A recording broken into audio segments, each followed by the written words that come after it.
The live TV, सच सबसे आगे। नमस्कार, मैं हूं रंजीत झा और आप देख रहे हैं द लाइव टीवी। बड़ी खबर सामने आ रही है दिल्ली दंगा 2020 से जुड़ी हुई, जहां अदालत ने एक बार फिर 3 मुसलमानों को बाइज्जत बरी किया है और इसके साथ ही पुलिस को कड़ी फटकार भी लगाई है। दिल्ली पुलिस बिना किसी सबूत, बिना किसी गवाह के आधार पर ही ऐसे मुस्लिम युवकों को, बेगुनाहों को गिरफ्तार करती रही थी, सबको सलाखों के पीछे भेजती रही थी। और अब देखिए, धीरे धीरे जब अदालत में मामला खुल रहा है तो ऐसे तमाम मुस्लिम युवक बाइज्जत बरी भी हो रहे हैं।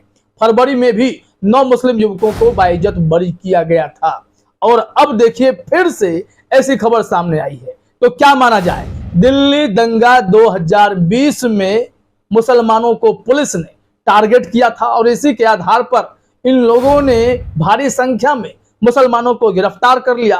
और जब अदालती कार्रवाई शुरू हुई है तो पता चलता है कि किसी के खिलाफ ना कोई सबूत है, ना कोई गवाह है और सबको बाइज्जत बरी किया जा रहा है। तो पुलिस को इस मामले में जोरदार फटकार जज साहब ने लगा दी है। जरा अपने स्क्रीन पर देखिए, जर्नल मिरर का ट्वीट है। दिल्ली दंगा, करकरदुमा कोर्ट ने 3 मुसलमानों को बाइज्जत बरी किया। पुलिस के पास नहीं थे सबूत। जानकारी तो यहां तक मिली है कि ना जांच की गई, अलग अलग शिकायतों को बिना किसी गवाह के आधार पर, बिना किसी जांच के इन लोगों पर ही लाद दिया गया।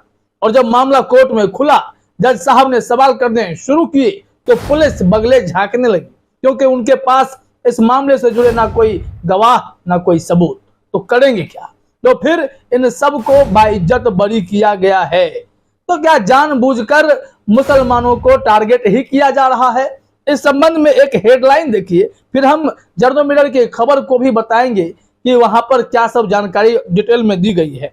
लेकिन इससे पहले जरा जनजुआ.com की यह खबर देखिए। आप हैरान रह जाएंगे कि दिल्ली पुलिस किस हिसाब से सेलेक्टिव एक्शन लेने के लिए बेचैन हो गई थी। यहां बताया गया है हेडलाइन में, खुलासा, दिल्ली दंगा 2020 में मरने वाले 53 में से 40 मुस्लिम और हिंसा के लिए गिरफ्तार आधे से ज्यादा आरोपी भी मुस्लिम। अब जरा सोचिए पुलिस की भूमिका यहां कैसी होगी। 53 लोग मरे, जिसमें से 40 मुसलमान थे, और जब गिरफ्तारी की बात आई तो आधे से अधिक आरोपी मुसलमानों को ही बनाया गया और इन लोगों को गिरफ्तार किया गया बिना किसी ठोस आधार के। और मामला जब कोर्ट में पहुंचा है तो धीरे धीरे ये सब अब बरी हो रहे हैं। जनजुआ.com ने अपने खबर में भी डिटेल में लिखा है कि जो दिल्ली दंगा हुआ था, इसमें हिंदू और मुसलमान दोनों शिकार हुए थे।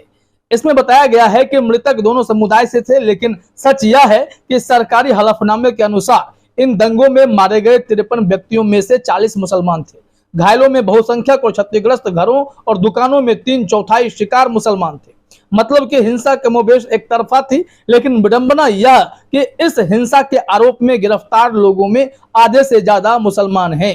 दिल्ली दंगों के इस सच को देश के सामने रखते हुए हाल ही में एक रिपोर्ट भी प्रकाशित हुई थी, जिसमें जस्टिस मदन लोकुर भी थे। और इस तरीके से एक ऐसी रिपोर्ट आई, चौंकाने वाली रिपोर्ट, जिसमें दिल्ली पुलिस की भूमिका और भाजपा के कई नेताओं की भूमिका पर सवाल खड़े किए गए थे। हालांकि उस रिपोर्ट को तरजीह नहीं दी गई थी, लेकिन कहा गया था कि इस रिपोर्ट के आधार पर बड़ी कार्रवाई की जा सकती है, जो असली गुनहगार हैं वो पकड़े जा सकते हैं। दिल्ली दंगा 2020 सबको याद है, लेकिन देखिए अब जैसे जैसे खुलासे हो रहे हैं, आरोपी रिहा भी हो रहे हैं। जो अधिकांश मुसलमानों को शिकंजे में लिया गया था, उन्हें फंसाने की कोशिश की गई थी, उन सबको कोर्ट के द्वारा रिहा किया जा रहा है, क्योंकि कोई सबूत नहीं है। इस संबंध में देखते हैं जर्नल मिरर ने और क्या जानकारी दी है। जर्नल मिरर ने लिखा है, करकरदुमा कोर्ट ने दंगों के आरोप में गिरफ्तार 3 बेकसूर मुसलमानों को बाइज्जत बरी कर दिया है। इन लोगों के खिलाफ पुलिस के पास कोई भी ठोस सबूत नहीं थे। उत्तर पूर्वी दिल्ली दंगे के दौरान दयालपुर इलाके में कोरियर की दुकान जलाने के मामले में कोर्ट ने न्यू मुस्तफाबाद निवासी अकील अहमद, इरशाद और चांदबाग निवासी रईस अहमद को बरी करते हुए दिल्ली पुलिस की जांच पर भी सवाल उठाए हैं। आपको बता दें कि पुलिस ने इन लोगों को 22 फरवरी को गिरफ्तार किया था और अब जाकर इन्हें जमानत मिली है। 22 फरवरी 2020 में गिरफ्तार किया था। इतने दिनों तक इनकी क्या स्थिति रही होगी, आप जरा सोचिए, जानकारी दी गई है कि पुलिस ने इन तीनों युवकों को 22 फरवरी 2020 को गोंडा में सुभाष विहार निवासी दानिश की करावल नगर रोड पर स्थित कोरियर की दुकान जलाने के आरोप में गिरफ्तार किया था। अब जरा सोचिए, यहाँ पर और भी दिलचस्प बात है, पुलिस की कार्रवाई पर सवाल है कि अगर दंगे भड़के हैं तो हिंदू मुसलमान पर हमला कर देता है या मुसलमान हिंदू पर हमला कर देता है, ऐसी थ्योरी बनाई जाती है। पुलिस ने थ्योरी बनाई कि दानिश की दुकान पर इन तीनों ने हमला किया, उनकी दुकान में आग लगा दी, तोड़फोड़ मचा दी, यानी मुसलमान ने मुसलमान के ही दुकान में तोड़फोड़ मचा दी। अब इस बिना पर पुलिस ने इन्हें गिरफ्तार कर लिया। तो सोचिए जरा कि किस तरीके से पुलिस ने इस मामले में केस को आगे बढ़ाया।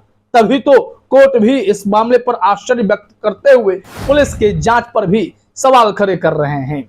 यह तो अभी आपने 3 की खबर सुनी, और भी जानकारी जो फरवरी महीने में हुई थी, इसी साल फरवरी में 9 मुस्लिम बाइज्जत बरी हुए हैं। जरा इस संबंध में भी अपने स्क्रीन पर यह खबर देखिए। पल पल न्यूज ने इस संबंध में जानकारी दी है कि देश की राजधानी दिल्ली में हुए दंगों से जुड़े एक मामले में एक निचली अदालत ने 9 मुस्लिम आरोपियों को बरी कर दिया। इन 9 लोगों पर 25 फरवरी 2020 को उत्तर पूर्वी दिल्ली में चमन पार्क इलाके में एक दुकान में लूटपाट और आगजनी करने का आरोप था।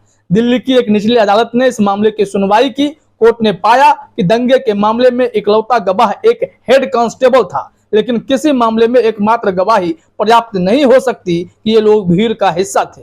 अतिरिक्त सत्र न्यायाधीश पुलस्त्य प्रमा ने कहा, मुझे लगता है कि इस मामले में आरोपियों के खिलाफ जो भी आरोप लगाए गए हैं वो संदेह से परे साबित नहीं हुए हैं, इसलिए आरोपियों को उनके खिलाफ लगाए गए सभी आरोपों से बरी किया जाता है। कलकत्ता कोर्ट में लगातार इस मामले में सुनवाई चल रही है और समय के साथ तमाम ऐसे मुस्लिम युवकों को बरी किया जा रहा है, क्योंकि इसमें न गवाह मिल रहे हैं न सबूत मिल रहे हैं। दिल्ली पुलिस हर बार फटकार खा रही है, डांट खा रही है, बावजूद इसके अपने आदतों से बाज नहीं आ रही है। रिपोर्टें भी यही कह रही हैं कि मुसलमानों को टारगेट करने की कोशिश की गई थी दिल्ली दंगे 2020 में, जिसमें 53 में से अगर 40 मुसलमान ही मरे हैं और आधे से अधिक आरोपी भी गिरफ्तार मुसलमान ही हुए हैं, तो इस मामले में पुलिसिया कार्रवाई पर तो सवाल उठेंगे ही। और अब सवाल इस तरीके से उठ रहे हैं कि पुलिस मुंह दिखाने लायक नहीं बच रही है, कोर्ट में बेइज्जती अलग हो रही है। लेकिन दिल्ली पुलिस केंद्र सरकार के निर्देश पर चलती है, ना जाने क्या निर्देश इन्हें मिलता है कि अपनी बेइज्जती कराने में भी इन्हें बड़ा ही मजा आता है। दंगा जैसे सेंसिटिव मामले पर भी हिंदू मुस्लिम करने वाले अब अपनी हरकतों से बाज नहीं आते। ये सिलसिला लगातार जारी है। दिल्ली में माहौल खराब करने की कोशिश होती है, उत्तराखंड में माहौल खराब करने की कोशिश होती है, तो यह सिलसिला लगातार जारी है। इसमें कट्टरपंथी संगठन का हाथ होता है, लेकिन पुलिस ऐसे संगठनों पर कोई कार्रवाई तो नहीं करती है।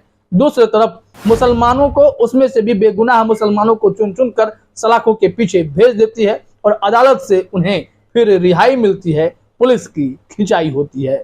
फिलहाल इस वीडियो में इतना ही। आप सभी का हमसे जुड़ने के लिए बहुत बहुत धन्यवाद। द लाइव टीवी, सच सबसे आगे।